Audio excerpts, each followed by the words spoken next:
4வது படியில ஆரம்பத்திலேயே பாத்தீங்கன்னா கார்த்திகை பெண்கள் இருப்பாங்க. 6 குட்டி குட்டி முருகரும் அப்புறம் வந்து சிவன் பார்வதி. இந்த செட் எனக்கு ரொம்ப பிடிச்ச செட்டு. ஏன்னா எனக்கு முருகர்னா உயிர்.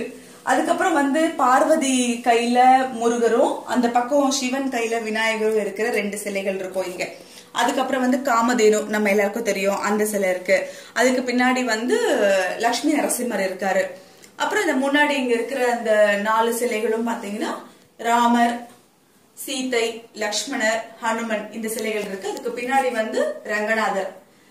அதுக்கப்புறம் இந்த முன்னாடி இருக்கிற சின்னதா 2 சிலைகள் இருக்கு இல்லையா, அது வந்து அண்ணாமலையார், உண்ணாமலையம்மன். அப்புறம் பெரிய சிலை வந்து சமயபுரத்தம்மன். அதுக்கப்புறம் இருக்கிறது வந்து தசாவதாரம், வரிசையா இருக்கிறது தசாவதாரம், மச்சாவதாரம், கூர்மாவதாரம், அப்புறம் வாமனர். அது ஃபுல்லா அந்த தசாவதாரம் செட் இருக்கும். அதுக்கு பின்னாடி இருக்கிறது வந்து தட்சிணாமூர்த்தி இருக்காரு. அதுக்கு பக்கத்துல லக்ஷ்மி ஹயக்ரீவர். அதுக்கப்புறம் வந்து அர்த்தநாரீஸ்வரர். அந்த கடைசியா இருக்கிறது குபேரன். அவர் முன்னாடி வந்து பானையில பொன்னும் பொருளும் நிறைஞ்சிருக்குன்னு சொல்லுவாங்க. எனக்கு அவரையும் ரொம்ப பிடிக்கும். ஏன்னா கிட்டத்தட்ட ஒரு 8 வருஷமா அவர் எங்க வீட்டு கொலுல அப்படியே இருக்காரு. அதுக்கப்புறம் அதுக்கு மேல இருக்கிறது வந்து அப்படியே சுவாமிமலை முருகன் இருக்காரு. சிவன் வந்து முருகர் கிட்ட அந்த பிரணவ மந்திரத்துக்கு சொல்லுவாங்க இல்லையா, அந்த செட் அது.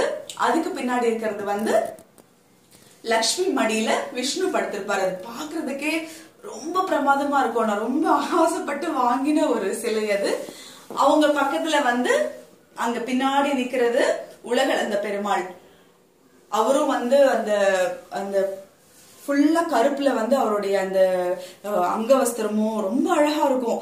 எனக்கு ரொம்ப ரொம்ப பிடிக்கும் அந்த உலகளந்த பெருமாள். அவருக்கு முன்னாடி இருக்கிறது வந்து பார்த்தசாரதி பெருமாள் தாயார். அவருக்கு பக்கத்துல வந்து சக்கரத்தாழ்வார் இருக்காரு. சக்கரத்தாழ்வாருக்கு பின்னாடி வந்து ஹனுமன் சிலை இருக்கு. அவர் கையில வந்து சஞ்சீவி மலை வச்சிருக்காரு. அது உலகளந்த பெருமாளுக்கு பின்னாடி கொஞ்சமா மறைஞ்சிருக்கு. அதுக்கப்புறம் நடுவுல இருக்கிறது வந்து கையில நல்ல லட்டு வச்சிருக்கிற ஒரு பெரிய கணபதி இருக்காரு. கணபதிக்கு பக்கத்துல வந்து துர்கை தான் இருக்காங்க. ஆனா அவங்க கையில வந்து கொடி வச்சிருப்பாங்க, பாரத மாதா மாதிரி. அது எங்க வீட்டுக்கு வந்த ஒருத்தர் வந்து வாங்கி கொடுத்தாங்க, கிஃப்டா வந்தது. அதுக்கப்புறம் அவங்களுக்கு முன்னாடி வந்து வெங்கடாச்சலபதி, அலமேலு மங்கை, அவங்க 2 பேர் இருக்காங்க. பக்கத்துல வந்து திருநாமமும் அது பக்கத்துல கருடர்களும் இருக்காங்க.